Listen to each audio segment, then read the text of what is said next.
አላሁ አክበር። እህታችን ሰለመች በረመዳን 23ኛው ሌሊት ላይ የሰለመችበት አጋጣሚ ግን በጣም የሚገርም ነበረ። ተከታተሉት እስከ መጨረሻው።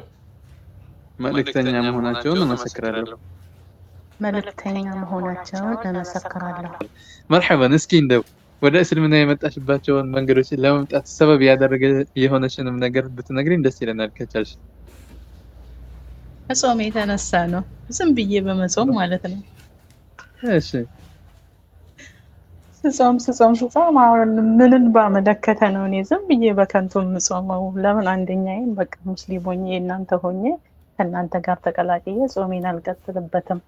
ለምን በከንቱ ዝም ብዬ እለፋለሁ? በቃ አንደኛዬን በሚል የተነሳ ነው። እና በቃ እነሱም ባለባበሴ፣ በሁኔታዬ፣ በሁሉ ነገሬ አንቺ እኮ የኛው ነሽ በቃ ምንድን ነው ለምን አንደኛሽን በሚል ሁሌ ከመጣው ጀምሮ ተጨቃጨቀኝ ነበር። እና ሴትዮዋ እኔም በጣም እዛም ሀገርም እያለሁ እዚህም በጣም በቃ ውስጥ የነበረ ማለት ነው የእስልምና ነገር ባለባበሴ በምኔ በቃ በጣም ደስ ይለኛል ከጓደኞቼ በማይ ነገር ማለት ነው። እና አንድም እሱ ነው። በቃ እዚህ መጥቼ ደግሞ ጾምን ጀመርኩት። እስካሁን ድረስ ዝም ብዬ በድብቅ እየጾምኩ አንድ ቀን አየችኝ በገሃድ ማለት ነው። እና ለምንድን ነው ዝም ብለሽ ምጾሚ ምናምን ስትለኝ በቃ እኔ ሁሌም ደስ ስለሚለኝ ነው። እዚህም አይደለም አገርም ከጓደኞቼ ጋር እጾማለሁ የእናንተ ጾም ሲመጣ ምናምን ብዬ አስረዳኋት ያለውን ነገር በቃ ከራሴ ከዚህ የተነሳ ነው በቃ የፈለግኩትኝ ማለት ነው።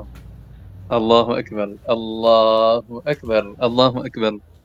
ያ ሰላም ያ ሰላም። የሚገርም አጋጣሚ ነው ደግሞ ያ ከሪም። አላሁ አክበር ማሻአላህ። ወላሂ በጣም ደስ የሚል አጋጣሚ ነው። በጣም ደስ ብሎኛል። እንኳን ደስ ያላችሁ።